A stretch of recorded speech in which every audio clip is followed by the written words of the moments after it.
The toddler banged her hands down on the high chair.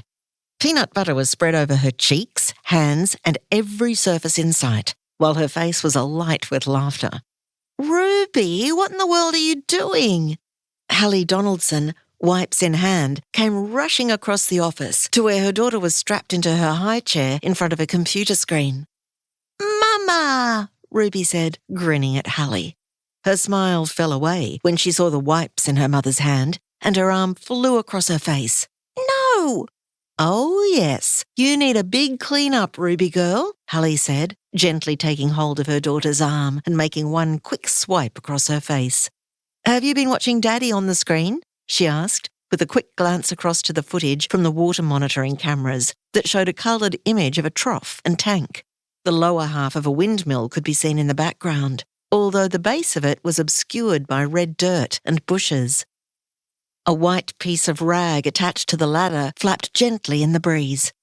Alex had tied it there to give them an idea of which way the wind was blowing when they checked the screen from inside the office. "Dada!" Ruby pushed her mum's hands away quickly as a man's face appeared on screen. Hallie turned. Her handsome husband, with his wide smile, 2 days' worth of stubble over his jaw, and red dirt and sweat leached into the felt of his hat. "Dada!" Ruby banged her spoon on the tray. Taking the utensil from her hand, Hallie sighed at the noise. "Ruby Rubes, a bit of quietness wouldn't go astray." "Dada!" "Yep, that is your dad." This time, instead of being annoyed, Hallie pulled the office chair next to Ruby and sank into it. She pushed her hair back from her eyes and looked up at the air conditioner to make sure it was still on. The room felt unusually hot for mid-morning. The blue ribbon attached to the vent streamed into the room, signalling the air conditioner was working. Hallie frowned and wiped her forehead. She got up and dragged the stool over and climbed up, holding her hand in front of the stream of air. Cool enough. Must be her. Probably a hangover from last night's lack of sleep. Ruby had woken up 6 times, and Alex hadn't heard her once. Every time she'd slipped out of bed to soothe the cries of their toddler, her husband had given a deep and long snort that any boar would have been proud of, and rolled over. How did men sleep through a baby crying, she wondered. This was quite normal, according to her friends in the city. Jasmine's husband never moved from when he went to sleep until the next morning, waking fresh and bright, wondering why Jasmine was bleary-eyed and exhausted when she'd been up to their 2-month-old 6 times. Sky's partner, Craig, was another. He tended to be a bit more restless at night, apparently, but he still didn't wake.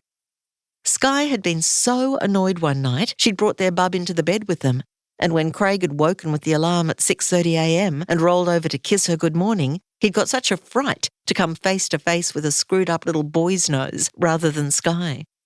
She told their group later, as they'd sipped lattes in the park and rocked prams back and forth with their feet, while Hallie had watched on in envy over the Zoom call, that Craig had been totally bewildered. He'd not heard a thing. Alex worked hard, and often it was so searingly hot in the Flinders Ranges that Hallie could understand why he would feel drained every night. She certainly didn't begrudge him his sleep.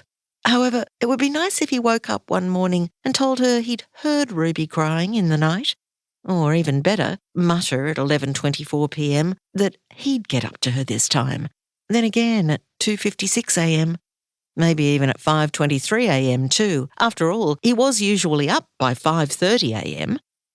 Huffing another sigh, Hallie went to the window to draw the curtain and try to keep the worst of the heat out. Still, I might be too late, she mused.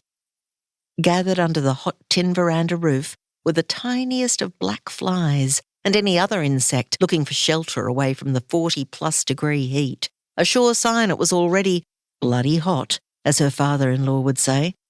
"It's bloody hot, Ruby," Rod would tell his granddaughter, unnecessarily, when he sat at the kitchen table for his morning smoko, as if the heat were a surprise, after living out nowhere for all his nearly 70 years. Bloody hot, Alex would agree, before Hallie had a chance to have input.